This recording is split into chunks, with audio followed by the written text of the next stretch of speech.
2024 features another gauntlet of a schedule for the Minnesota Wild, including another Florida bender. We'll talk about the schedule for January for the Minnesota Wild, as well as anointing the player of the month for December, all on today's episode of Locked on Wild. You're Locked on Wild, your daily podcast on the Minnesota Wild. Part of the Locked On Podcast Network, your team every day. Hey, this is Brandon Duham, and this is Locked on Wild. What's up? What's happening, everybody? Welcome into another episode of Locked on Wild, your daily Minnesota Wild podcast. Part of the Locked on Podcast Network, your team every day. Thank you, as always, for making Locked on Wild your first listen each and every day, part of your daily routine. We are the People's Podcast by fans for fans. Today's episode of Locked on Wild is brought to you by Game Time. You can download the Game Time app, create an account, and use code LOCKEDON for $20 off your purchase. On today's episode of Locked on Wild, Zach Zeman joins us to recap the month of December, to take a look at a tricky January schedule, especially considering the earlier yesterday. And we will also discuss how the Minnesota Wild can get back into things with some bold predictions. My name is Seth Topal, your daily Minnesota Wild insider, credentialed member of the Minnesota Wild media landscape, and joined by my partner in crime today, Zach Zeman. Zach, Happy New Year. Welcome into 2024. Wish we could be starting the year on a little better news from an injury perspective, but, it is what it is at this point for the Minnesota Wilds. Yeah, new year, new injury bug, it feels like, for this Minnesota Wild team. I feel like we hammered the December predictions with everything, even regardless of the injuries. And I think, January rolls around, you got a lot more home games, more injuries, of course. I mean, what's the Wild without injuries? It feels like we've been dealing with that all season long. But yeah, I mean, pretty successful December, if I do say so myself. I was a bit surprised. Obviously the Boston games were some highlights. It's always fun. It's always fun predicting that. And, January is a tough month, a lot more home games, a couple Dallas games back-to-back in Florida. There's a lot to look forward to in this new year. We split the difference in terms of predictions. You had 8 wins for the month. I had 10. And I think the thing I was frustrated about most is that the Wild got to 9 with 2 games left in the year, and they ended up losing both to the Winnipeg Jets. And so a 9-5 record for the Minnesota Wilds, all told, in the month of December. And now they have a full slate of games for the month of January. But of course, before we get there, we got to talk about the things that worked well for the Wild in December. Players of the month, plenty of worthy candidates, including, I think we are real close to you going back to back in terms of correctly predicting who ends up with player of the month, because Kirill Kaprizov led the Wild in points. He had 6 goals, 8 assists in 13 games. Matt Boldy had 9 goals and 3 assists in 14 December games. Marcus Johansson also had 12 points in 14 games. Marco Rossi with 10 points in 14 games. And then Brock Faber had 8 points in 14 December games. Filip Gustavsson was 6-3 with a 2.26 goals against average and a .920 save percentage. And so, Zach, let's just lay it out there. Did Kirill Kaprizov do enough to garner player of the month for December? I just think going off of the 2 for 2 back-to-back months, I think 9 December was officially one for the books. I think he absolutely, just seeing those overtime winners back-to-back, that's when you see him smiling on the ice, getting those fans hyped up. That's when Kirill's back. Honorable mention, Matt Boldy, absolutely showing up. I mean, when those two are clicking on all cylinders, this Wild team is dangerous. And, I was a bit surprised. Obviously, you dropped, Edmonton, Vancouver earlier in the month, but then you come back and you beat Boston twice in 5 days. Yep. It's definitely a statement. This team was really pushing through adversity.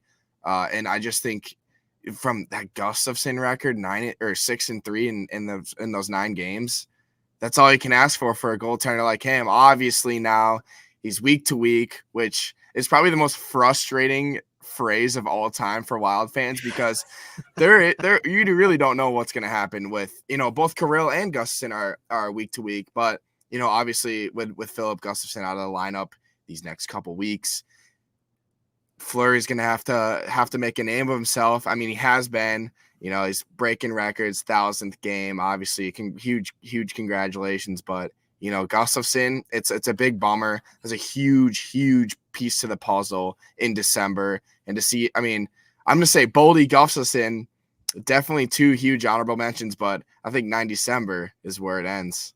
Yeah, I think getting Kaprizov back to Kaprizov levels is enough for him to get player of the month. And you throw in the overtime winners, you throw in the game tying and the go ahead game winner, against the Boston Bruins. And just, I think even though Boldy had the 9 goals, I still think Kaprizov wins it fairly easily, just because he was back. He had the secret stuff. He found his water bottle in his locker and got back to that level that we expect him to be at. But obviously, you don't get to 9 wins in December without Gustavsson or Boldy as well. But I'm going full bore. It was Kaprizov, and so well done by you to correctly predict that the player of the month, back-to-back months,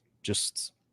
Yeah, I mean, when you win NHL Player of the Week in that tough game, I think it was the Boston Canadiens Boston week, beating out Patrick Kane, I think had like amazing numbers for Detroit. It just says a lot about him, and I think that you can't not say that he's the Minnesota Wild's Player of the Week or Player of the Month.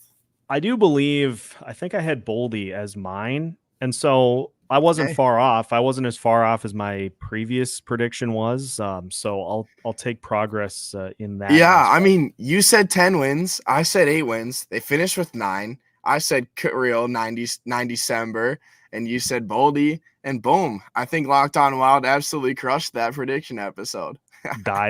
We're dialed in. And we're going to try to do it all again here for the month of January. Zach, it's a tough month. Yeah. So let's dive into it. We'll talk about the January schedule, look at some of the key games, a couple of big tilts against the Dallas Stars coming up here in January. So that is all on tap as we continue today's episode of Locked On Wild after this.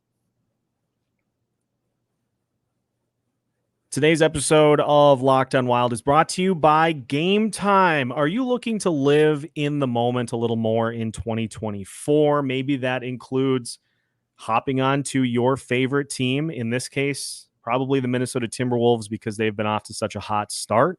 Hopping on with them to guide them to a postseason berth.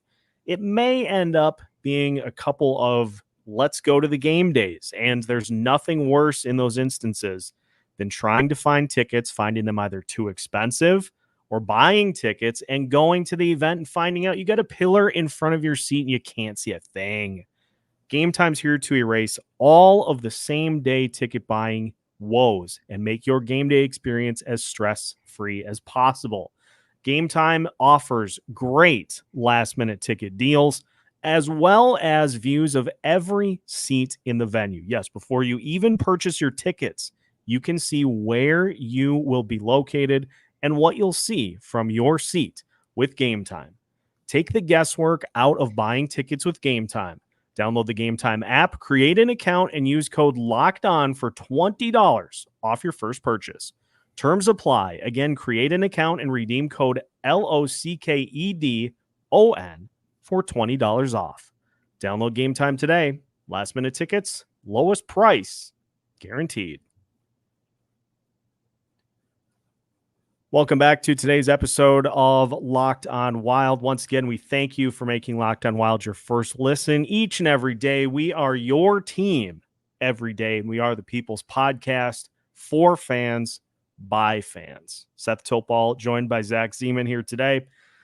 Zach, let's take a look at the January schedule, which gets going tonight against a familiar face in the Calgary Flames. But beyond that, you got Calgary, then Tampa Bay, and at Columbus this week. And those will be tricky games, Tampa Bay especially. But Zach, in the first half of the month of January, I've got 2 games circled. Very, very, very heavily circled in permanent marker. Home against Dallas next Monday, and then at Dallas on Wednesday. And just like we saw with the Winnipeg home and home, it's against a team in front of you in the standings. It's against a team that knocked you out of the postseason last year. And the fact that Kirill is probably not going to be able to play in these games is super deflating, because this is another one of those opportunities to try to beat a team above you in the standings and try to gain ground. Mm-hmm. And now you're going to be trying to go to war with one hand tied behind your back.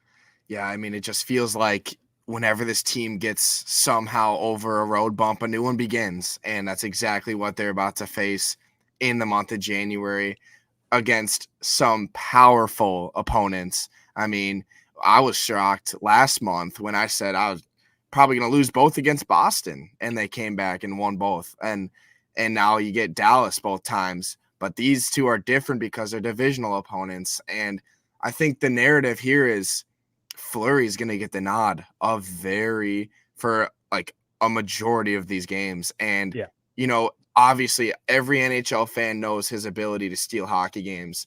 And we've seen it this year too, especially last month. I think he stole a couple. I can't remember exactly which teams, but after Gustavsson injury, he's going to have to step up. The Wild lost to the Stars 8-3 in the middle of a 7-game losing streak in November. You got to prove yourself against these Central Division opponents, especially dropping to Winnipeg and not even getting a single point out of either of those games. One of those is a must win. Obviously, the goalie situation is so hard to overcome. Fleury, the vet he is going to have to do Fleury things. It's going to be interesting. Those two, I feel like you circle those a lot, that it starts to bleed onto the next month's page. Those are the 2 biggest games of the month by far. And it's interesting that they're, the 2 and 3 days in the second week of the month. So it's going to be interesting. They hit fire pretty quick here, and they're going to have to click on all cylinders. January is a tough month, and it starts right away. Yeah, there's no rest. There's no hiding, because the Calgary Flames have started to play better. We get our first opportunity to see the Arizona Coyotes this month on the 13th, and that is off of playing maybe one of the surprise teams in the NHL so far this year, in the Philadelphia Flyers, who just continue to hang around. Yeah. So that's tough. The Dallas games are tough. Oh, and then we end up getting the not just the Florida bender, but you throw Carolina in there too, as in the back half. The Wild will be at Tampa Bay, at Florida, at Carolina on the 18th, 19th, and 21st. Then you come home, you play Washington, Nashville, and Anaheim to close out the month. And so without Kirill Kaprizov, there just is no hiding for this team. And it's all the way up to the end of the month. I know Anaheim at the end is kind of one of those that you exhale and you circle and you're like, okay, we got a little bit of a break here, but Florida is really good. Tampa Bay is really good. Carolina is really good. Like it's a gauntlet for the Wild here throughout the month. What are some of the games that really excite you the most about this January schedule? Yeah, I think for sure that Philly and Arizona back-to-back homestand. Matt Dumba is going to return to the X in front of that. I think it's going to be a spectacle in the X. I think he's going to come with fire. The Wild are going to get surprised a little bit. I think Arizona is like shocked me the most out of any team this year. It feels like, obviously Philly's very good too, beating the Wild earlier this year. And then the classic NHL scheduling where it's like, here's Tampa, here's Florida. We'll give you a day off, but then there's Carolina as well. Good luck. It's just, the Wild always get, well, not always, but sometimes get the back-to-back of NHL teams going to Winnipeg, flying down to St. Paul the next day. And, every year the Wild go to Tampa and then to Florida and then get that little tag along of Carolina at the end of those 3 games. And it's just, it's a gauntlet for sure. It's the Florida bender with a little bit of Carolina spice on it. It's going to be tough. And if the Wild can start clicking with this new lineup that's going to be assembled here in the earlier days of this month, well, then I'm going to be okay. Well, the Wild might have a shot. I mean, it's just like, how many games can Fleury steal? That's the only thing I keep thinking of, and that's literally the only thing this Wild team can rely on is Marc-Andre Fleury. Also, like with Boldy gone with Kaprizov gone, can Boldy stand up? Can Johansson start to bloom? Can these bottom line guys start to make a name for themselves and stick up for the players that are out? There's a lot this team's going to go through this month.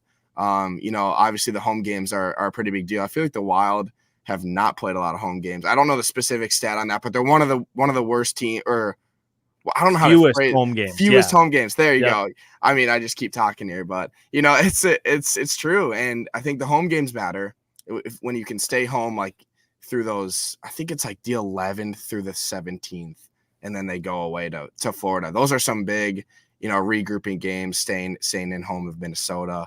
That's always a big plus. And I think if you can take advantage of consistently playing those home games in the month of January, then you can find some success. But until then, it's a very tough month. One of the toughest of the year for sure. Yeah, I think you're right on with that. Let's we'll do this quickly and we're just gonna rapid reaction win or loss for the entirety of the schedule. I'll try to keep track as best I can without goofing up the math. But let's start with tonight's game against the Calgary Flames. What do you think in win or loss? Well, they already beat them twice last month. I don't know. I'll be there in attendance. I'm going with the win. I've seen predictions from other shows saying that the Wild are going to lose this one tonight. I think I'm going to say win. I think we'll see a little bit of a rally by this team with all the injuries. It's a tight-knit group, and yes, they're going to be way behind the 8 ball, but it's a Calgary team that is definitely beatable. For sure. I think we'll see them rally here tonight, and I think we'll see them win this game against the Flames. Now, what about Tampa Bay? What do you think, win or loss? Yeah, Tampa Bay is like an explosive offensive team. Fleury's probably going to get the nod again after playing against Calgary. Probably the under in a loss. I think that's a great prediction, because I think that's exactly what we're going to end up seeing is because Fleury he seems like he elevates his play against Tampa Bay. I remember he did this last year because the Wild got beat in both ends of the Florida bender. But then in that second game, we were like, and Fleury was struggling at that point in the year, but then he played against Tampa Bay and he like stood on his head and everybody was like, okay, I think he might be getting it back here a little bit. Yeah. And so, let's not forget Fleury can 100% steal any of these games. Like we're not going to deny that fact. I smirk because we have seen it a bunch where he just has one of those where it's like, okay, he's full in his bag, and he's not going to be denied in this one. But I'm right with you. I think that'll be a loss. How about at Columbus on Saturday? Oh, they're like the young gun sparkers. I'm gonna go with the win. I think Columbus is beatable. I don't know, in my opinion.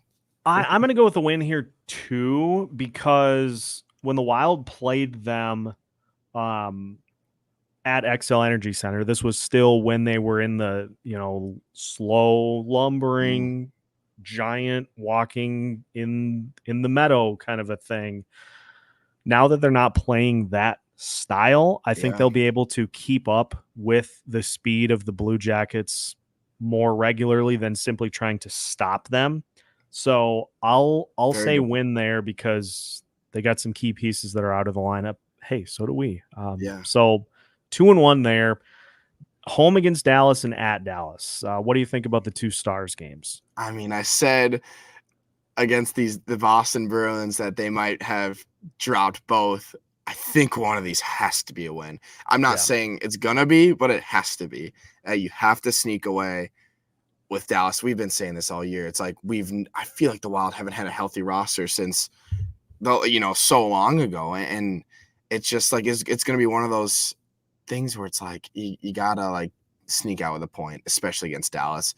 And if you really want to make a playoff push before this All-Star break, why not do it against Dallas? And I think the home game might be electric. I think you could get an overtime winner there. If not, it's predictable. You're not supposed to win either of those, but hey, just get a couple points, and I think the Wild fans will be happy.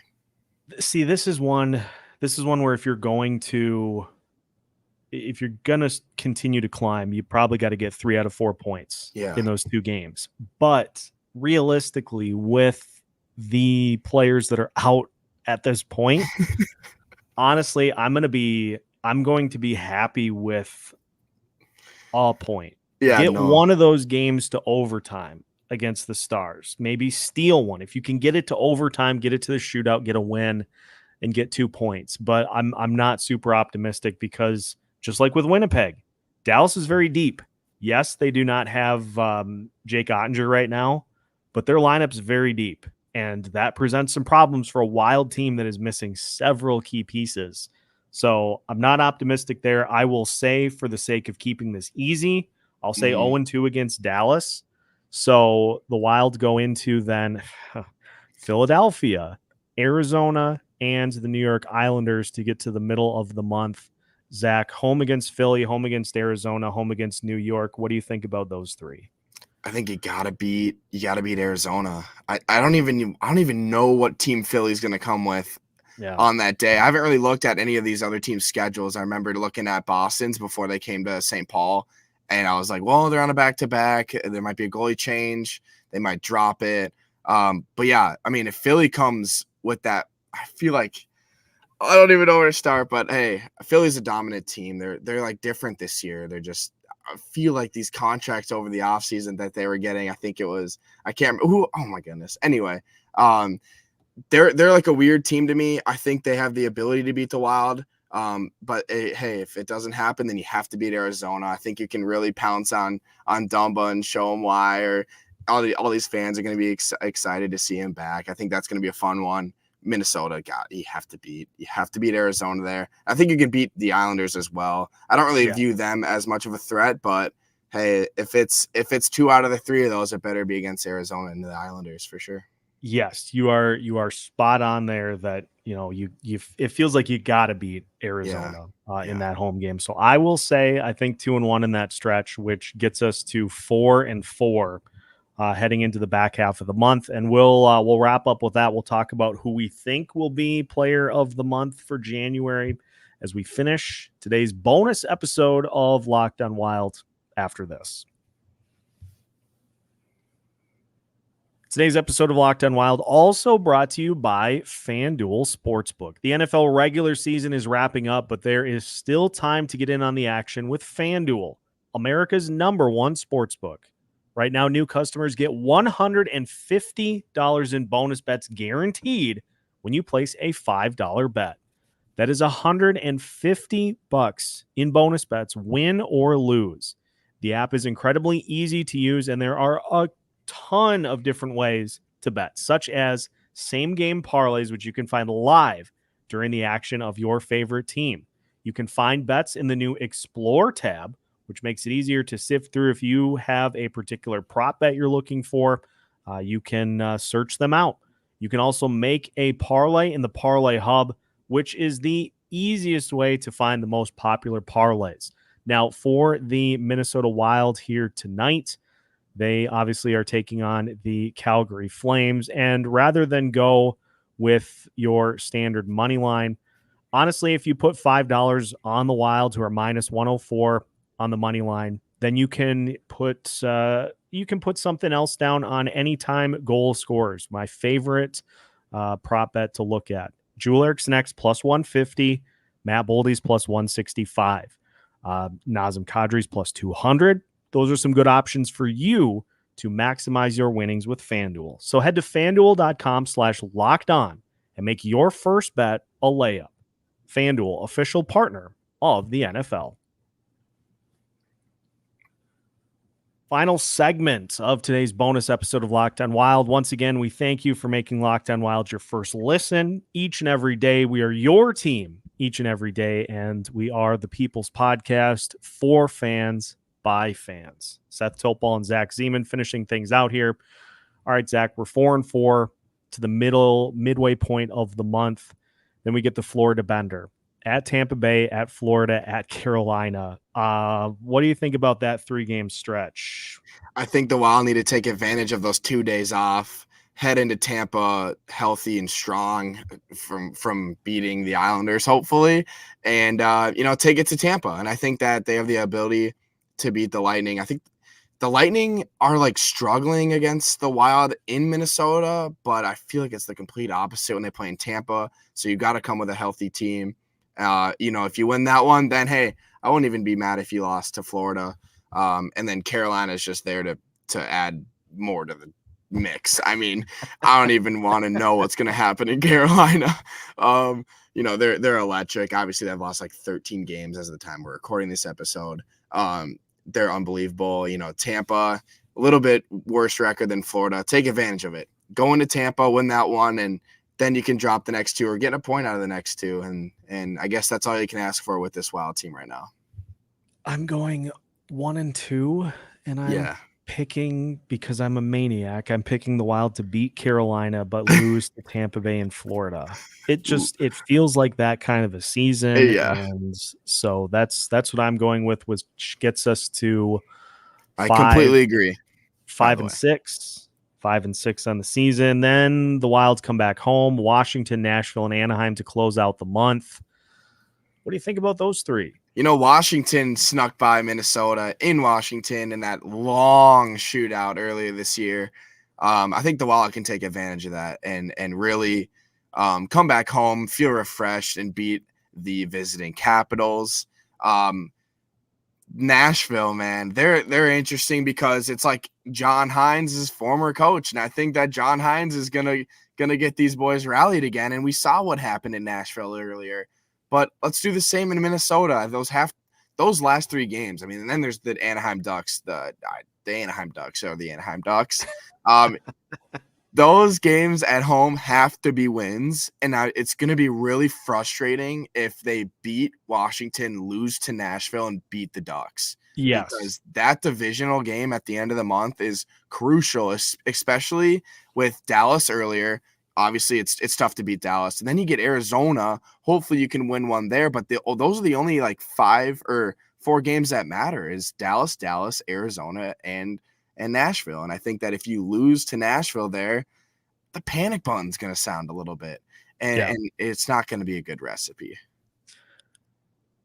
3-0 to close out the month. I'm feeling lucky because Washington I've seen the analytical deep dives into the Capitals this season, and nobody has any idea how they are doing what they're doing because they are poor in every category except stopping goals, and people have been pretty keen on the fact that they are getting pretty lucky in that area. They're terrible on the power play. They're terrible on the penalty kill. They're terrible offensively because Alex Ovechkin is just he's not the same guy that he's been in previous seasons. And so they will eventually fall pretty rapidly back down to earth. So I think that's a winnable one. I would love to see an own goal like we saw the last time the Capitals were in, or one of the last time the Capitals were in Minnesota. Was that I think it was the Capitals. The own goal was against the Capitals or the Devils. They all wear red. I can't. No, I don't blame you. I think this team is not going to forget about that game in DC, and they're going to come. They're going to come back and say we can beat these guys. That shootout loss was the shootout loss, and take credibility for that wherever you will. And I think the Wild have the opportunity to get Ovechkin on his heels here and take it to him at home.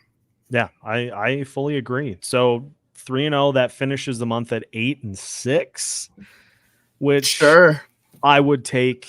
Honestly, I would take anything 500 or above in a month in which you're going to be without Filip Gustavsson, you're without Matt Zuccarello, who did skate today at practice, but still week to week, whatever week to week means. Whatever it means. Contagious. Locked On Wild, the week to week haters. I'm week to week. Yeah, I'm week to week, sure. To be honest, we all are. So you've got all those players out of the lineup. Honestly, if this team can just continue to kind of drag themselves along, then you get into the month of February now, where you just keep pushing okay, we gotta make a move. You just keep pushing it a month further down. And so like at some point you got to have a real just explosive month. And so anything above 500 here with key performances in those Western Conference games, those divisional games, I don't really care about what happens against the Eastern Conference teams, but we'll see on that. Any predictions as to who gets player of the month for January? I've been thinking about this, and I've looked at the last couple games in December, and my prediction for player of the month in January is Marcus Johansson. I think because you get the opportunity to step up, and I've absolutely loved his play the last couple of games here. He's getting those apples, and I mean, it says something. Obviously, this team is going to need to rely on everybody. No, don't get me wrong. Like Joel Eriksson Ek needs to step up. Matt Boldy gets the spotlight. This whole team needs to take one step up and really fill in those missing puzzle pieces. And I think that Marcus Johansson is going to surprise some people. He's been quiet all year, but now he's starting to ramp it up. And I'm going to be excited to watch him because it's his month of Marcus Johansson.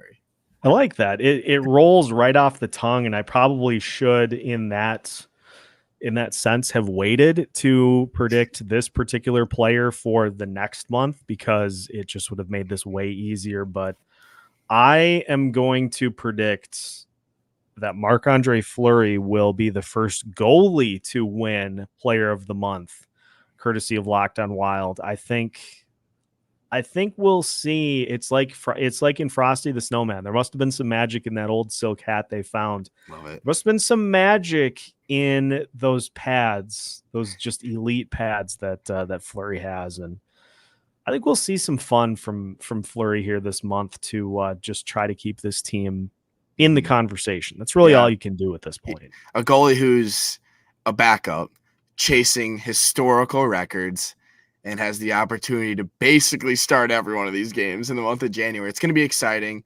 He's going to steal a couple, and I'm going to be sitting here with my popcorn. Don't get me wrong. Based off of our predictions, that would mean that he will get the tying win tonight and then the winning win at Columbus, which means then that he's going to be honored before the game against Dallas on Monday. Ooh, that could. Dude, can you imagine the crowd and just bringing it to Dallas? It's going to feel like a playoff game again. Oh man. If it plays out like that, I'm going to go buy a lottery ticket because it's almost a little too perfect. Yeah. The only way it would be better is if he did it at home. Yeah. Like Thursday. But let's not forget, Locked On Wild was pretty much perfect last month. So let's keep this streak going. Yeah. We're dialed. We're dialed. So yeah, we'll see what happens here in January, but we thank you for tuning in as always. Make sure to give Zach a follow on X for Elite Wild Takes, and as mentioned, he'll be at the game tonight. Unfortunately for me, just swamped trying to get stuff done at work after being off for basically 2 full weeks. So I'll be repping from home, but we will have you covered after the game with a Locked On Wild postcast. So make sure to tune in for that. Make sure to hit the like button before you head out, and make sure also to vote for Locked On Wild in the Sports Podcast Awards for Best Hockey Podcast of 2024. You can find all that plus all of our episodes and all new episodes every Monday through Friday as part of the Locked On Podcast Network.